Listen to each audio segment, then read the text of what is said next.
ሰላም እንዴት ናችሁ? ውድ የአንደኛ ዓመት ተማሪዎች ሁሉ ሰላም ነው ወይ? እኔ በጣም ሰላም ነኝ።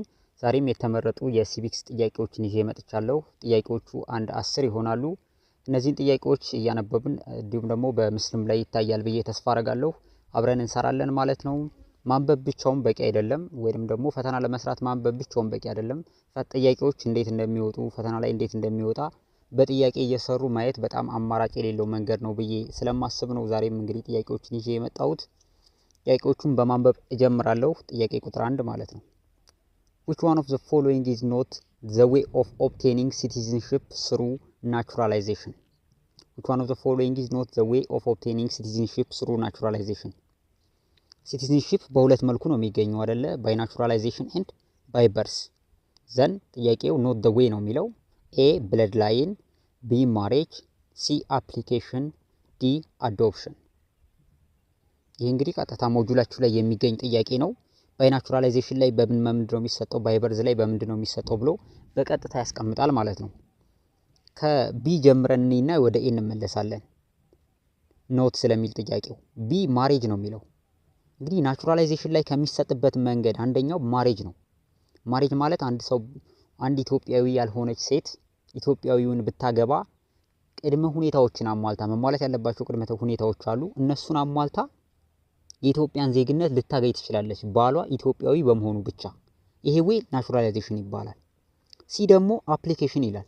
አፕሊኬሽን አንድ የትኛውም ሀገር ዜጋ የኢትዮጵያን ዜግነት ለማግኘት ማሟላት ያለባቸው ቅድመ ሁኔታዎች የትኛዎቹ ብዙ ነገሮች አሉ። እነዛን ነገሮች አሟልቶ አፕላይ ያደርጋል። የኢትዮጵያን ዜግነት ማግኘት አለብኝ ብሎ በህግ አፕላይ ያደርጋል። ይሄም በአፕሊኬሽን ይገኛል፣ በናቹራላይዜሽን ነው። ዲ አዶፕሽን ነው። አዶፕሽን ደግሞ ይሄ የማደጎ እንደሚባለው አይነት ማለት ነው። አንድ በማደጎ ያደገ ልጅ ወይንም ደግሞ ያሳደጉትን ሰዎች ቤተሰብ የነሱን ዜግነት ሊያገኝ ይችላል። ይሄ ወይ ምንድነው? ናቹራላይዜሽን ነው። ወደ ኤ እንመለስ።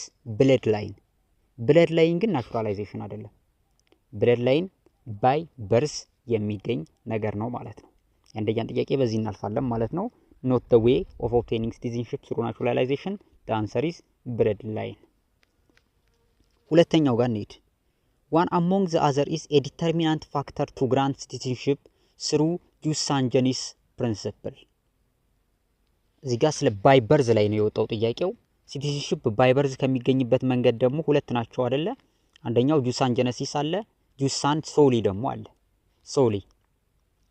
ጁስ ሳንጀነሲስ የሚባለው በቤተሰብ ይሄ ወይንም ደግሞ አንድ ሰው ቤተሰቦቹ ያለውን ዜግነት ሊያገኝ ይችላል የሚል ነው። ያላቸውን ዜግነት የቤተሰቦቹን ጁስ ሳንጀነሲስ። ሁለተኛው ጁስ ሶሊ ነው። ጁስ ሶሊ የሚለው ደግሞ የተወለደበት ቦታ ላይ አፈሩ የተወለደበትን ቦታ ዜግነት ሊያገኝ ይችላል ማለት ነው። ጥያቄው ጁስ ሳንጀነሲስ ነው። የቤተሰቦቹን ዜግነት የሚለውን ከዚህ ውስጥ እንመርጣለን ማለት ነው። ኤ ቴሪቶሪያል አድሚኒስትሬሽን ነው፣ አይሆንም ይሄ። ሲ ቻይልድ በርዝ ፕሌስ ነው፣ አይሆንም ይሄ። ቢ ኤክስትራ ቴሪቶሪያል ፕሪንሲፕል፣ ይሄም አይሆንም። ቢ ኦሪጂን ኦፍ ዲ ፓረንት የሚለው ይሆናል። የቤተሰቦቹ መነሻ ወይንም የቤተሰቦቹ ዜግነት ያስገኛል በጁስ ሳንጀነሲስ ፕሪንሲፕል ማለት ነው። ወደ ሶስተኛው ጥያቄ እንለፍ። which one of the following is not a stateless lead to loss of right and or duty and protection of any government? not a stateless ሊያረግ የማይችል ከዚህ ውስጥ የትኛው ነው ማለት ነው? ስቴትለስነስ ማለት አንድ ሰው የትኛውም ሀገር ዜጋ መሆን ሲያቅተው ማለት ነው። ምንም አይነት ዓለም ላይ ካሉ ሀገራቶች ለሱ ዜግነት የሰጠች ሀገር ስትጠፋ ማለት ነው። እንያቸው። ኤ ለስቴትለስነስ ምክንያት ሊሆን የማይችለው የትኛው ነው የሚለው። ኤ ዲፕሪቬሽን ማለት አንድ ሰው ኢንቮለንታሪሊ ወይንም ደግሞ በጉልበት ዜግነቱን ሊቀማ ይችላል። ወይንም ደግሞ የኢትዮጵያን ዜግነት አንድ ሰው በተለያዩ ምክንያቶች አንተ ኢትዮጵያዊ ልትሆን አትችልም ተብሎ ሊቀማ ይችላል። ዲፕሪቬሽን ይሄ እንግዲህ ስቴትለስነስ ያረጋል። ወይንም ደግሞ አንድ ሰው ኢትዮጵያዊ ነው፣ ሌላ ዜግነት አልነበረውም፣ ኢትዮጵያዊ አይደለም ከተባለ ዜግነት አልባ ይሆናል። ምንም አይነት ዜግነት አይኖረውም ማለት ነው። ሁለተኛ ሪኒሴሽን የሚባለው ደግሞ ቮለንታሪ ሉዝ ነው። አንድ ሰው በፈቃዱ የሆነ ነገር ዜግነት ሲለቅ የሚፈጠር ማለት ነው። ይሄ በፈቃዱ የሆነን ሀገር ዜግነት ሲለቅ የሚፈጠረው ነገር ስቴትለስ ሊያረግ ይችላል። በመልኩ ነው የሚያደርገው። አንድ ሰው በፈቃዱ የሆነ ዜግነት የለቀቀው ሌላ ዜግነት ሳያገኝ ከሆነ ሪዩኒፊኬሽን ስቴትለስ ሊያረግ ይችላል ማለት ነው። ሲ ሰብስቲቱሽን የሚባለው ደግሞ አንድ ሰው የሆነ ሀገር ዜግነትን ሌላ በማግኘቱ መጀመሪያ ላይ የነበረው ዜግነት ሲቀማ ማለት ነው። ይሄ ስቴትለስነስ ሊያረግ አይችልም። ምክንያቱም አንድ ሰው የተቀማው በራሱ ዜግነቱን የመጀመሪያውን የተቀማው ሌላ ሀገር ዜግነት ስላገኘ በመሆኑ ማለት ነው። ዲኦል ይላል። መልሱ የሚሆነው ስቴትለስነስ ሊያረግ የማይችለው ሰብስቲቱሽን ይሆናል ማለት ነው ማለት ነው። ወደ አራተኛ ጥያቄ እንሂድ። One of the following is not identified as an element of state under 1933 ሞንቴቪዲዮ ኮንቬንሽን ላይ አንዲት ሀገር ለመባል ማሟላት ያለባት 4 ነገሮች ተቀምጠዋል። እነሱም ቴሪቶሪ፣ ሰቨርጂኒቲ፣ ፖፑሌሽን ኤንድ ገቨርንመንት። ምርጫ ሲ ላይ ያለው ሪኮግኒሽን የሚለው እዛ ውስጥ አልተቀመጠም። ኋላ ላይ የተባበሩት መንግስታት ድርጅት ነው ሪኮግኒሽንም ሊኖር ይገባል ብሎ ያስቀመጠው ማለት ነው። ስለዚህ ሊኖር አይችልም በሞንቴቪዲዮ ኮንቬንሽን ማለት ነው። ሪኮግኒሽን መልሱ ሲ ይሆናል። ወደ አምስተኛ ጥያቄ እንሂድ። If an Indian citizen stays outside of his country for more than 7 years, he automatically loses his citizenship by the principle of አንድ ሰው እንግዲህ ዜግነቱን ከሚያጣባቸው መንገዶች ናቸው እነዚህ የተዘረዘሩ ያሉት። እሱ ላይ በደንብ ማወቅ በደንብ ያስፈልጋል። እነዚህ ሰው ዜግነቱን እንዴት ሊያጣ ይችላል የሚለው መንገድ ላይ ማለት ነው። ሪዩኒፊኬሽን ያው እንዳልኩት ቮለንታሪ ሉዝ ነው። ሰብስቲቱሽን መተካካት ነው። ዲፕሪቬሽን ደግሞ ኢንቮለንታሪ አንድ ሰው ሲቀማ ነው።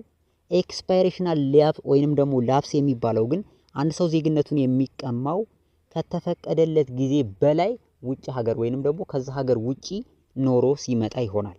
ይሄ ምናልባት በኢትዮጵያ ህገ መንግስት አይሰራም፣ ግን ደግሞ እንደ ህንድ ባሉ ሀገራቶች ይሰራል። ስለዚህ ኤክስፓይሬሽናል ኦር ላፕስ ሰዓቱ በማለቁ ይሄው 7 ዓመት ውጪ ቆይቶ መጣ እያለ ነው አይደለ? ስለዚህ ወደ ሀገሩ ሲመጣ በመቆየቱ ብዙ ዓመት በመቆየቱ ይቀማል ዜግነቱ ማለት ነው። ወደ 6ኛ ጥያቄ እንሂድ። One of the following statement is false about totalitarian state. ሮል ኦፍ ስቴት የሚባሉ ብዙ አሉ። እነሱን በደንብ ማወቅ ያስፈልጋል። ሮል ኦፍ ስቴቶችን ማለት ነው። ከዛ ውስጥ አንደኛው ቶታሊታሪያን ስቴት ኤ ኢት ፎከስ ኦን ኢኩቴብል ኤንድ ጀስት ዲስትሪቢዩሽን ኦፍ ዌልዝ። ይሄኛው አይሆንም። ቢን እና እስኪ ኢት ኢዝ ዘ ሞስት ኤክስትሪም ኤንድ ኤክስቴንሲቭ ፎርም ኦፍ ኢንተርቬንሽኒዝም ይሆናል። ቶታሊታሪያኒዝም በሚባለው ውስጥ በጣም ከሁሉም የተለየው ኢንተርቬንሽኒዝም ወይንም ጣልቃ ገብነት ያለበት ቦታ ነው። ወደ ሲን ሂድ። ዘ ስቴት ብሪንግ ኤዱኬሽን፣ ካልቸር፣ ሪሊጅን፣ ፋሚሊ አንደር ዳይሬክት ስቴት ኮንትሮል። ይሄም ይሆናል። ስቴት በቶታሊታሪያን ስቴት ውስጥ ስቴት በቁጥጥር ስር የሚያደርገው ኢኮኖሚውን ብቻ አይደለም፣ የተጠቀሱንም ትምህርትን፣ ባህልን፣ ሃይማኖትን እንዲሁም ቤተሰብን በቁጥጥሩ ስር ያደርጋል ማለት ነው። ዲ ዘ ኢሴንስ ኦፍ ቶታሊታሪያኒዝም ኢዝ ኮንስትራክሽን ኦፍ ኦል ኢምብራንሲንግ ስቴት። ይሄም ይሆናል። ኦል ኢምብራንሲንግ ስቴት የመፍጠር ዓላማ አለው። ስለዚህ ቢሲዲ ቀጥታ ሞጁላችሁ ላይ ይገኛሉ ማለት ነው። ኤ ግን ኢት ፎከስ ኦን ኢኩቴብል ኦር ጀስት ዲስትሪቢዩሽን ኦፍ ዌልዝ የሚለው የዌልፌር ስቴት እንጂ የቶታሊታሪያን ስቴት ሊሆን አይችልም። ዘ አንሰር ኢዝ ኤ ይሆናል ማለት ነው። 7ኛ ጥያቄ which is not the future of socio democratic state ወይንም ዌልፌር ስቴት? ኤ highly emphasizing on wealth creation, B eradicating poverty and reducing social inequality, C rectifying the imbalance of market economy, D promoting social well-being። ስለዚህ ከቢ ጀምሮ ያሉትም እናነባቸው የሶሻል ዲሞክራቲክ ስቴት አይደለም ስለሚል eradicating poverty and reducing social inequality በትክክል የዌልፌር ስቴት አንደኛው መገለጫ ነው። rectifying the imbalance of market economy ይሄም በትክክል መገለጫው ነው። promoting citizen social well-being ይሄኛውም በትክክል መገለጫው ነው። highly emphasizing on wealth creation ግን የዴቨሎፕመንታል ስቴት መገለጫ ነው ሊሆን የሚችለው። ስለዚህ not the future of የሚለው መልሱ ኤ ይሆናል ማለት ነው። እነዚህ the role of state የሚባሉት ላይ በደንብ እያንዳንዳቸውን በኤግዛምፕል እንዲሁም ዲቴል እየገቡ ማወቅ በጣም ያስፈልጋል ማለት ነው። 8ኛ from the following approach one is deal the outward looking face of a state. the outward looking face of a state idealist approach አለ፣ organizational approach አለ፣ functionalist approach አለ፣ international approach አለ። የትኛውን አውትዋርድ ሉኪንግ ፌስ ኦፍ ስቴት ያለው? አይዲያሊስት አፕሮች ምንድነው ያለው? ዩኒቨርሳል አልቱሪዝም ስቴትን የገለጸበት መንገድ። ኦርጋናይዜሽናል አፕሮች ደግሞ ሴት ኦፍ ፐብሊክ ኢንስቲትዩሽን። ፈንክሽናሊስት አፕሮች ደግሞ ዘር ኦል ኦር ፐርፐዝ ኦፍ ስቴት ኢንስቲትዩሽን ብሎ ነው ስቴትን የገለጸበት መንገድ። ግን አውትዋርድ ሉኪንግ ፌስ ኦፍ ስቴትን ያሳየው በሁለት መልኩ ኢንዋርድ እና አውትዋርድ ስቴት ፌስ አለው ብሎ ያሳየው ኢንተርናሽናል አፕሮች ይሆናል ማለት ነው። the answer is A። ወደ 9ኛ ጥያቄ እንሄድ። which type of state practice interventionism with a view to bring broader social restructuring?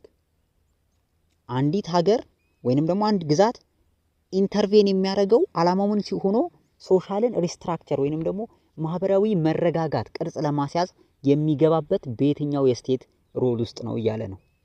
ኤ ዴቨሎፕመንታል ስቴት፣ ቢ ኮሌክቲቫይድ ስቴት፣ ሲ ቶታሊታሪያን ስቴት፣ ዲ ዌልፌር ስቴት። እንግዲህ ዴቨሎፕመንታል ስቴት ኢንተርቬን ያደርጋል። ዴቨሎፕመንታል ስቴት ውስጥ ኢንተርቬን የሚያደርገው ኢኮኖሚውን ለማሳደግ ነው። ቶታሊታሪያን ስቴት ኢንተርቬን ያደርጋል ኤክስትሪም በሆነ ዌይ ነው ኢንተርቬን ሁሉም ላይ የሚያደርገው። ዌልፌር ስቴት ጋር ግን ስትመጡ ኢንተርቬን ያደርጋል። ኢንተርቬን የሚያደርገው ግን እንደ ሌሎቹ ዌልዝ ክሬሽን ለማድረግ ምናምን ሳይሆን ፖቨርቲን ለማጥፋት፣ ሶሻል ኢኒኳሊቲን ለማጥፋት፣ የኢምባላንስ ኦፍ ማርኬት ኢኮኖሚ ለማጥፋት፣ በአጠቃላይ የሲቲዝንን ሶሻል ዌልቢንግ ለመጠበቅ ነው ማለት ነው። ስለዚህ የ9ኛ መልሱ ዌልፌር ስቴት ይሆናል ማለት ነው። 10ኛና የመጨረሻው ጥያቄ ደግሞ አይደንቲፋይ ዘ ትሩ ኦፍ ስቴት ቲዮሪ ኤንድ ኢትስ ቪው። ሌላ እዚህ ላይ ማወቅ ያለባችሁ ስቴት ቲዮሪ እና እያንዳንዳቸው ምን ይላሉ የሚለውን ነው። ኤ ፕሉራሊስት ስቴት ስቴት ኢዝ አርቢትሬተር ኢን ዘ ሶሳይቲ። ቢ ካፒታሊስት ስቴት ስቴት ኢዝ ኒውትራል ኢንስቲትዩሽን። ሲ ፓትሪካል ስቴት ስቴት ኢዝ ኦንሊ ሰልፍ ሰርቪንግ ሞናስተር። ዲ ሊቫቲያን ስቴት ስቴት ኢዝ ሜል ዶሚኔትድ ኢንስቲትዩሽን። እስኪ ከቢ ጀምረን ስቴት ኢዝ ኒውትራል ኢንስቲትዩሽን ያለው ማን ነው? ካፒታል ስቴት ነው እንዴ? አይደለም፣ ፕሉራሊስት ስቴት ነው። ስቴት ኢዝ ኦንሊ ሰልፍ ሰርቪንግ ሞናስተር ያለው ማን ነው? ፓትሪካል ስቴት ነው እንዴ? አይደለም፣ ሊቫቲያን ስቴት ነው። ስቴት ኢዝ ሜል ዶሚኔትድ ኢንስቲትዩሽን ያለው ማን ነው? ሊቫቲያን ስቴት ነው እንዴ? አይደለም፣ ፓትሪካል ስቴት ነው። ስለዚህ ኤ ላይ ነው ትክክለኛው መልስ። ስቴት ኢዝ አርቢትሬተር ኢን ዘ ሶሳይቲ የሚለው ፕሉራሊስት ስቴት ናቸው ያሉት፣ ወይንም ደግሞ ኢት ኢዝ ኒውትራል ኢት ኢዝ ሪፈሪ ብለው የገለጹት ስቴትን ፕሉራሊስት ስቴቶች ናቸው ማለት ነው። እሺ እስካሁን ስታደምጡ ስለቆያችሁ ከልብ አድርጌ አመሰግናለሁ። ሌሎች ጥያቄዎችንም እንደዚሁ እሰራለሁ። ቻናሉን ሰብስክራይብ እያደረጋችሁ ቆዩኝ። እንዲሁም ቪዲዮንም ላይክ በማድረግ ሼርም በማድረግ አበረታቱኝ። አመሰግናለሁ።